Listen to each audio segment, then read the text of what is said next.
তোমাকে নিয়ে কিছু লিখতে গেলেই না বাবা কেমন যেন শব্দ হারিয়ে ফেলি। আজ যখন এই গাছগুলোকে প্ল্যান্টারে বসাচ্ছিলাম, শিকড়গুলোকে হালকা করে ছুঁয়ে দেখছিলাম। তোমার ওই শক্ত হাত দুটোর কথা খুব মনে পড়ে গেল। ছোটবেলায় যখনই কোনো বিপদে পড়েছি, তুমি এসে হাতটা ধরতে। আর আজ ৩২ বছর বয়সেও যখনই কোনো বিপদে হোঁচট খেয়ে পড়ে যাই, একইভাবে হাতটা ধরে টেনে তোলো।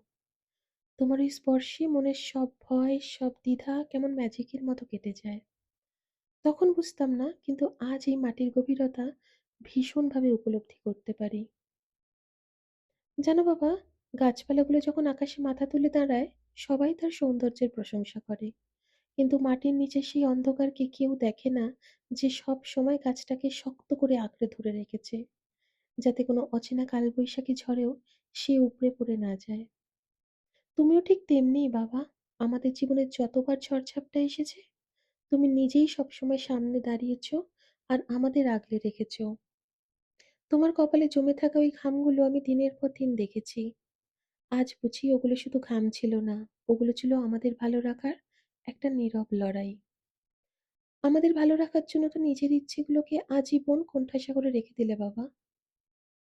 আমরা এখন বড় হয়েছি, আমরা নিজেদের মতো করে ডালপালা মেলেছি। এখন হয়তো নিজেদের সিদ্ধান্ত নিজেরাই নিতে পারি। কিন্তু যখনই কোনো কঠিন পরিস্থিতিতে পড়ি না, তখন প্রথম তোমার মুখটাই আমাদের চোখের সামনে ভেসে আসে। প্রথম ফোনটা আমি তোমাকেই করি, তোমার সাথেই কথা বলি। আবার যখন খুব আনন্দের খবর আসে, আমার প্রথম ফোনটাও তোমার কাছেই চলে যায়। আসলে না, তোমাকে যতক্ষণ কিছু বলতে পারছি, আমার মনের মধ্যে যেন কোনো শান্তিই হয় না। সত্যি বলতে এটাই, যে বাবা নামের এই বটগাছটা আমাদের মাথার উপর যতদিন থাকবে, ততদিন আমরা সবাই সব পরিস্থিতিই সামলে নেব। আজ ফাদার্স ডেতে তোমাকে জড়িয়ে ধরে হয়তো সামনাসামনি বলা হচ্ছে না যে তুমি আমার কতটা জুড়ে আছো, কিন্তু জেনে রেখো তুমি আমার অস্তিত্বের আসল শিকড় বাবা।